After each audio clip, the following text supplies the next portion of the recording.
I really believe that there's a transformation that can happen when you tell your story, and especially when you tell the story you don't want to say out loud. Welcome to Writers' Voices with Monica and Caroline. And I'm your host, Monica Hadley, back with you again. And our guest today is Keele Burgin, and she's the author of Wholly Unraveled, a memoir. Now, Keele is an entrepreneur, activist, mother of three, author, and filmmaker. Her story of survival and self-discovery has inspired a life dedicated to impacting tens of thousands of women across the globe. Keele made her mark in the business world by co-founding two companies, taking her first one public.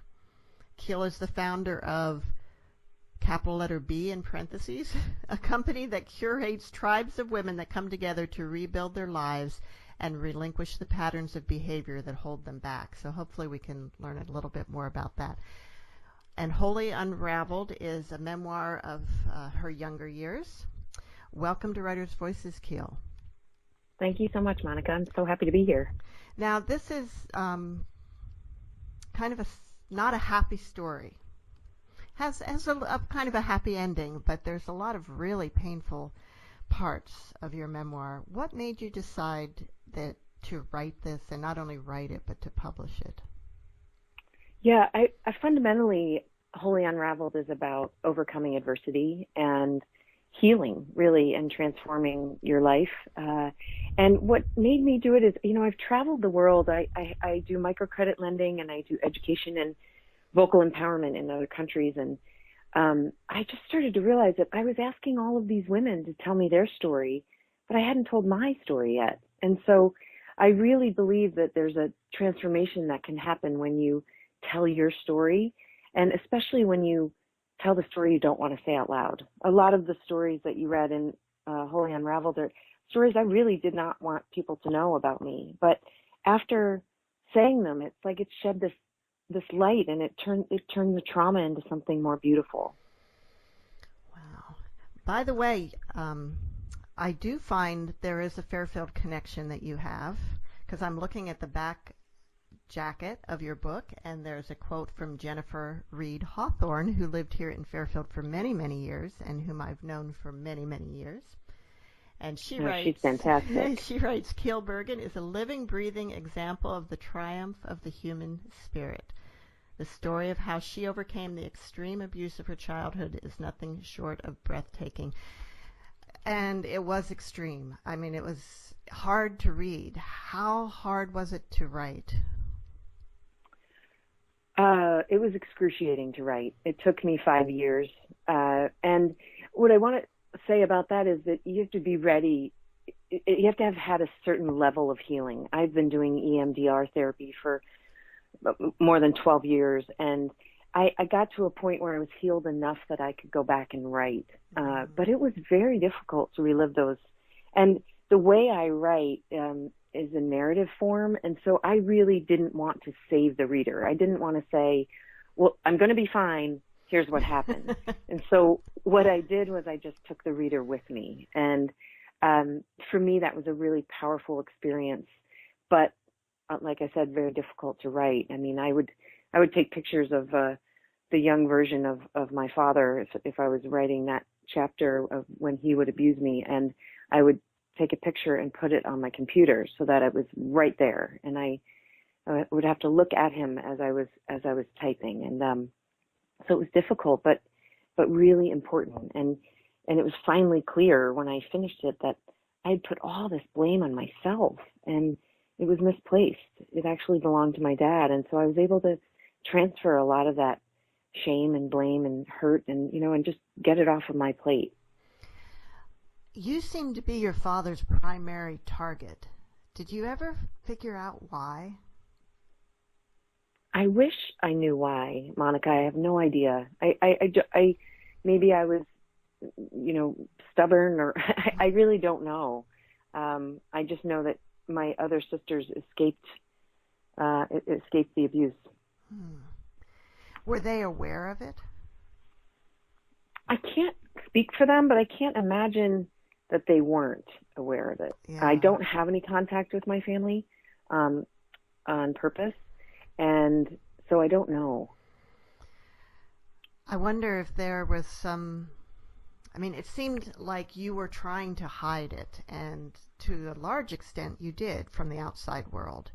It would be difficult, I think, to hide it from your family. They must have known, but they may have had things going on that they were hiding too.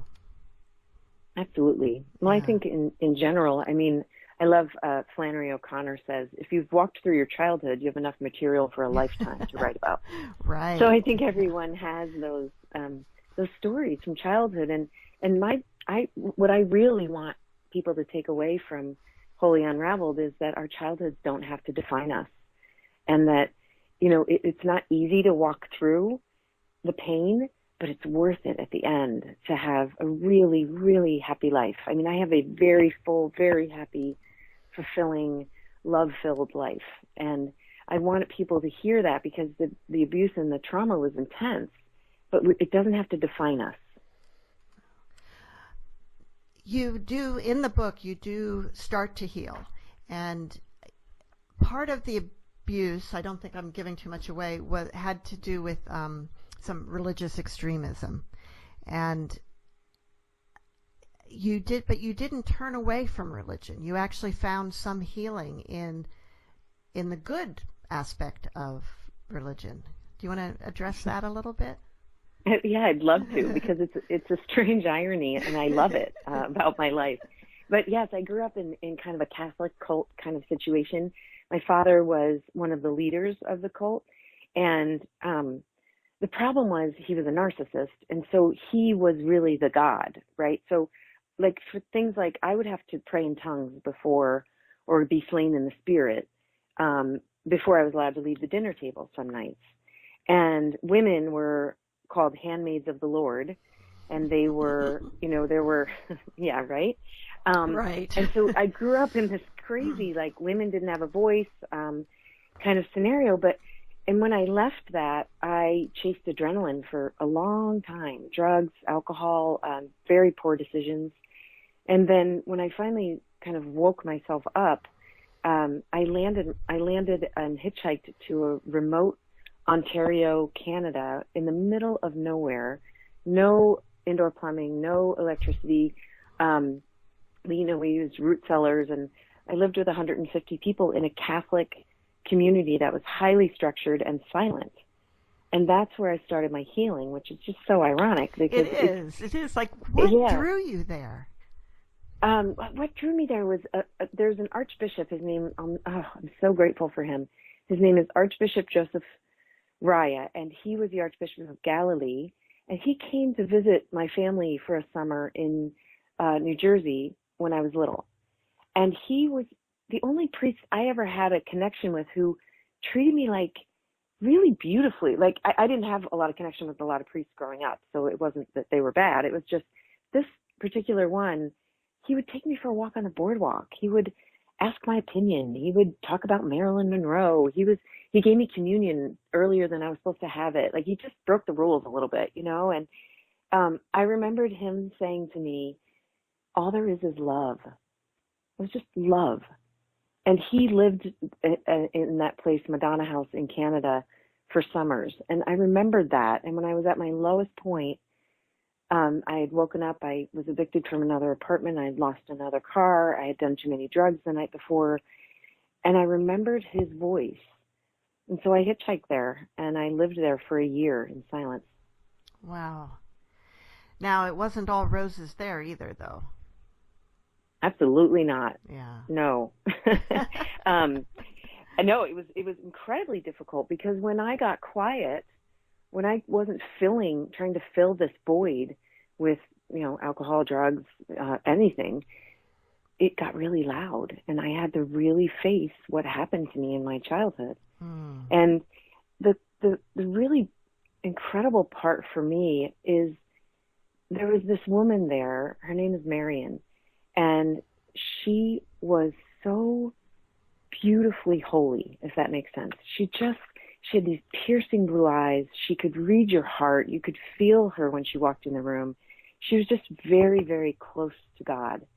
And she was the leader of the community.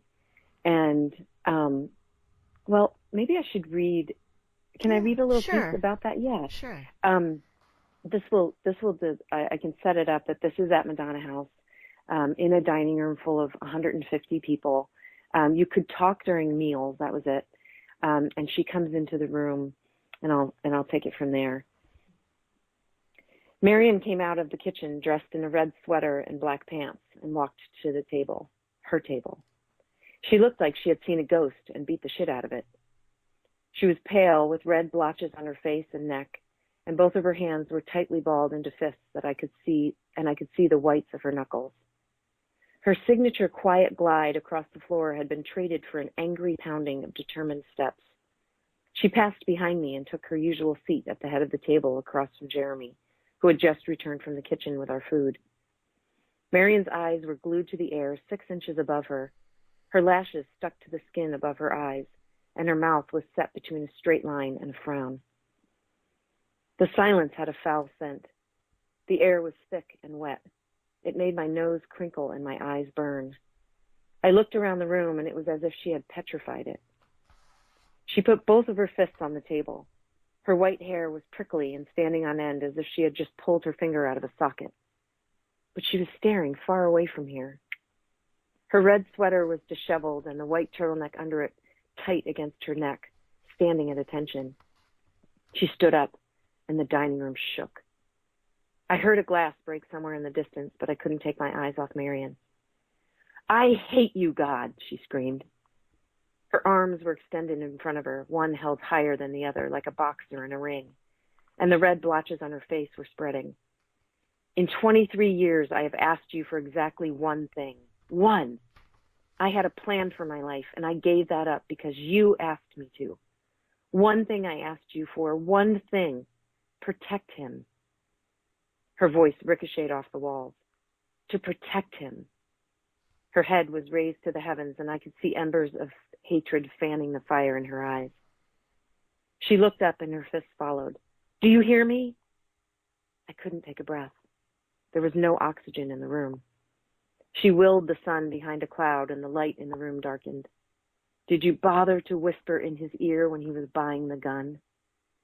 Were you at least with him when he pulled the trigger and bled to death in his apartment, alone? You didn't stop him. You weren't even there, were you?" Her voice was shrill and her eyes were shattered. "You broke our promise, and I will not forgive you." She shifted her weight to the right side of her body, put one hand on the table, and looked down. "You abandoned me. How can you call yourself a merciful God when you stood by and watched Brad in so much pain that suicide was the only answer? Where is your end of the bargain? I kept mine. I have been living my promise every day, in every duty of the moment that you asked of me. I gave my yes. God's will. Ha! All these years I have surrendered to that notion, and now I'm a pawn in your big lie." I tried to stuff my head into my shoulders, waiting for the impact. I stared at her, and I felt power.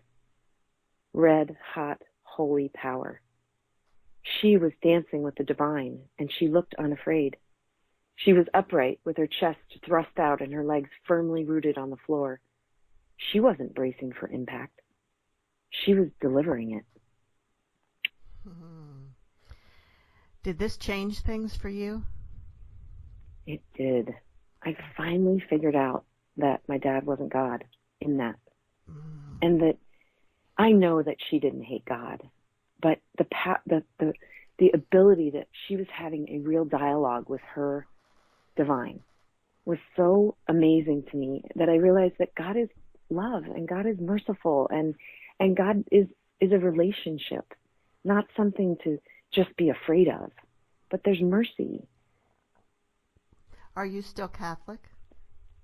I'm not Catholic. I honor the faith. I honor when people choose it, but it doesn't work for me anymore. I have a very active spiritual life, and it's just extremely important to me. But it's more about meditation and Kundalini yoga, and that's really what I practice. Well, meditation is a big part of life in Fairfield for a number of us because it's the center of the Transcendental Meditation movement. Oh, fantastic. Yeah. Lucky you. So, yeah. Yep. So how long did you spend writing this? It took me about 5 or 6 years. About 5 or 6 years. And did you plan on publishing from the very beginning? I did not. I started with my husband at the time, bought me a box. Your husband, that's great. I've never heard that before. Oh, yeah. Well, there's a chapter in it in my next book.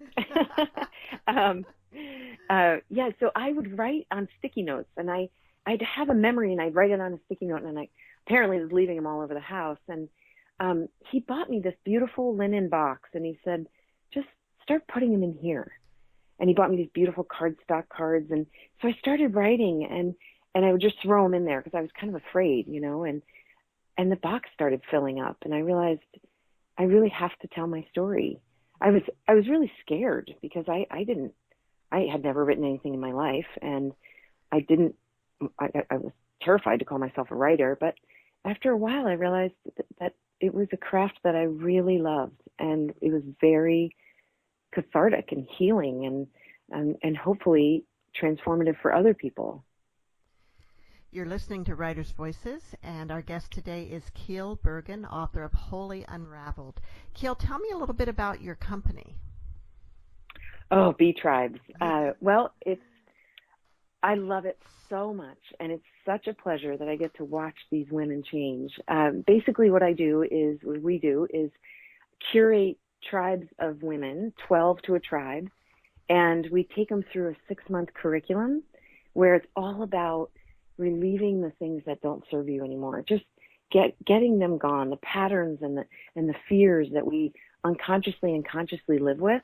We identify those and we get rid of them. And we do it while we hold each other in kind of a sacred circle with a lot of love and accountability and coaching and partnerships and mentoring. And it's been the most incredible thing to watch these women change over the 6 months and to really stand in their own power, to understand that one of the major tenets of Bee Tribes is that we are all the teacher and we are all the student. And we can't forget that. We can't just, we have so much wisdom, the collective wisdom, and we share that with each other as women, and it's so beautiful. And how long have you been doing this? I've been doing it for about a year now, and I start 2 more groups in January, and it's a really unique curriculum that I've come up with, and it's about relationships within the tribe and the relationships that you carry outside of it, and it really changes the trajectory of women's lives and opens them to move along their own unique path with their own worth and their own direction and accountability. Well, how do you put together a tribe? Well, it's really amazing. I mean, the one that just finished, they just come from all over. It's really beautiful. It's people who have read my book, or it's people who I have a friend of a friend in California. I mean, I have people who, the last tribe, there was someone from the UK, there was someone from California, there was someone from Atlanta, there was someone from New Jersey, there was someone from Boulder, where I live, and it's like they know it's time to change their life or to change something in their life, and they find Bee Tribes. Wow. And what was your previous company that you took public? I did a strategic marketing company, and we did analytics and online strategy and back in the day, and it was a amazing ride. I mean, I had no idea what I was doing, but apparently I did, because it was, but I feel like I got my doctorate in business just figuring that out. It was really, it was back in the internet boom days, and it was so much fun. We got acquired, we went public. I was able to work with some incredible brands, Nike and Universal Studios, and I worked with Richard Branson and Shaquille O'Neal. It was really a fun time. So when you when Wholly Unraveled ends, which personally I feel like it ends a little too soon, because you're just leaving Madonna House and you're starting your path to your future, but I want to know what happens next. So how did you get from there to here? Yeah, well, a lot of hard work and a lot of fun along the way too. But there's a lot more to say. I mean, I kid sometimes and say, I have like 5 more books in me. So I guess you might have to wait and see the next book. But it's important. I mean, you're leaving Madonna House with basically the clothes on your back, right? Correct. Yes. I left with the clothes on my back. I went to upstate New York for a little while. It wasn't my town. And so I moved to Denver, Colorado, and I started work. I just got a job and got an apartment and started living. And it was fantastic to finally have that sense of worthiness. So I knew I belonged in the world for the first time, really. Wow. And yet you were totally on your own at that point. Yes, I was completely on my own. Wow. Yes. Mm-hmm.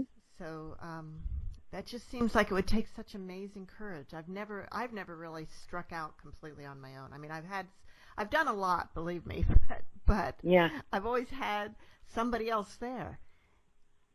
Partly because I had my son when I was 18, so it's hard to be alone when you have kids. Oh, yeah, of course. Yeah. Oh, that's great. No, I think that's the other takeaway I hope that people get, is that we are all very resilient and worthy. And there's so much happiness to be had after, whether it's trauma or abuse or neglect or whatever it is that is part of your story, say it and release yourself from that. I mean, I was so interested in what I wanted to know, like my mother's story and my father's story and my grandmother's story, and I never got to hear their stories. And so I think it's so important for us to be telling our stories. Well, Keele, we have just a few minutes left. Do you want to read a little more? Sure, I'd love to. Let's see. Well, given that I was just talking about stories, I'll read a little bit about my grandmother, because she was hospitalized for 7 years. And they did shock treatments and things on her. And when she came out, she was never the same. And I wanted her to tell me about her, but she never would. I'll read you that.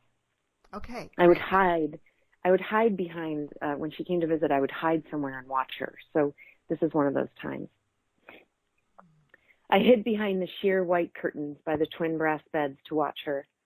I wondered why grandmother wanted to stay in here instead of in one of the other guest rooms on the 3rd floor with the Egyptian cotton sheets, cashmere blankets, and clawfoot silker tubs. Maybe she didn't want to be alone, or maybe it was because Maggie's room was closer to the stairs, meaning she could get out quick if something went wrong. I always had so many questions for her when she came to visit, but I never asked them. I watched her narrow face and frightened blue eyes staring into the mirror above the antique sink. She squinted and looked closely at herself, then took one step backward and looked into the mirror again. Her eyes shone brighter, and I heard her exhale. She was smiling into the mirror. Her face dropped the tension, and her pursed lips relaxed into a true smile. Her body looked lucid and vulnerable as she stopped just shy of a curtsy. She stepped forward again, close to the mirror, and pulled a porcelain bowl from her bag and set it by the sink. She wore a wig. It was all teased up like a hive to keep others from getting into her head. She was aware that we knew she wore it, but there was some weird code of silence around the wig, as if it kept all of her secrets, and if you asked about it, it would instantly turn into a swarm of bees large enough to kill you. I pulled the curtains to the side of my body and watched her take it off. She started from the back and released the set number of bobby pins as if they were her friends. She held each one of them for more than a second and counted them individually before putting them into the white porcelain bowl next to Maggie's sink. She pulled the wig off and stood perfectly still as she stared into the mirror. Her natural hair was flat against her head, and she moved both hands to touch her hair, which was still pinned up with more bobby pins. When the last bobby pin was laid to rest in a porcelain bowl, I could see her as she'd been in her youth. Her natural hair underneath that God-forsaken wig was like a silk carpet that was unwrapped from its packaging. Her long, white-gray hair trailed behind her like a novel, one I would never have the privilege of reading because she would not publish it. Oh, what I would do to get my hands on that book. It would have explained something to me, given me a reason for my lack of mothering. It would have given me empathy and a place to go when I desperately needed to understand why I didn't get a mother of plenty, just a mother of sorts. Yeah, it's hard to learn to be a mother when you weren't mothered yourself. You have children, right. And how did you break that cycle? I broke it because I was so purposeful about how I raised them. They are allowed to talk. They have a voice. They have their own journey. They know that they are loved unconditionally. And I treat them as people, age appropriately, but I talk to them about the world and what's going on. And we have beautiful questions that we ask each other. And they know about my childhood. They don't know all the details, but I've told them they can read the book when they're 18. And I have a 19-year-old now who has no interest in reading it, which is great. And we'll see what happens when my twins, my 13-year-old, gets to be 18. We'll see. Well, we're out of time, and I just want to tell you that I really enjoyed talking to you today, and I'm want to congratulate you on how the path that you took and your willingness to share it, to share the pain, to help others. Thank you. Yeah, and I know it can't be easy, and I can see why you don't. You're just as happy that your son does, or well, you said a 19-year-old. I don't know if you said a son, but that your 19-year-old doesn't want to read it. But do you ever read it, or once it was done, was it like, I don't ever want to visit this again? No, it's part of me. It's my story, and I'm proud of it. I'm proud of overcoming that level of adversity, and I'm so privileged to be out talking to people and hearing their stories and hearing, you told yours, maybe I can tell mine. And I'm like, yes, you can. Yes. Well, thank you so much. And I'm going to finish up with a quote from Maya Angelou. Ooh. You may not control all the events that happen to you, but you can decide not to be reduced by them. Beautiful. I'm reading her book again right now. And I think that fits very well with the lesson from your book, too. Thank you. Thank you, and see you all next week on Writers' Voices.